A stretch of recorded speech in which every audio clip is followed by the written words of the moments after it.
好分享曙光，高高共合法。今日呢，民族来搞大家做给大家吃料理，就是阿崩的炒快菜。来，我们先来认识我们第一个食材韭菜。韭菜的客家话讲法就是快菜，快菜，学会哦。我们要开始下锅来煮喽。首先呢，我要先把爆香的部分呢，先加进去。韭菜白跟韭菜绿的地方要把它分开。煸香的部分呢，决定一道菜的香气。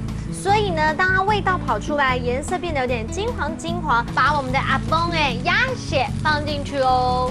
好，在等待的时间，顺便教大家讲一句客家话哦，就是鸭血炒韭菜非常下饭，就是阿崩炒快菜懂炒饭。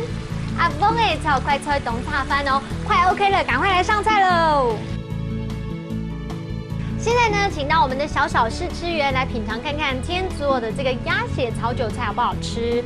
不过呢，在给你们品尝之前，可不可以先教你们一个客家词好不好？这个呢就是叫做快耶。好，那让你们来品尝看看我们今天做的鸭血炒韭菜，还 OK 吗？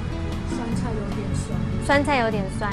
对，因为酸菜其实也是客家的一个很传统的一个菜色，所以放进来呢，就让它更有客家风味这样子。喜欢吗？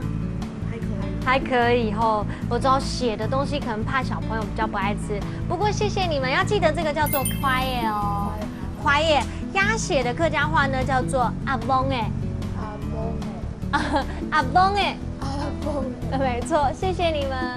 各位观众朋友们，今天呢学到这一道菜就是鸭血炒韭菜，其实呢它一样非常的下饭哦。当然了，认识新的词，一起来复习一遍吧。来看第一个词，你应该也会很喜欢这个韭菜，就是叫做快菜，快菜。第二个呢就是筷子，筷子的客家话就是叫做快耶，快耶。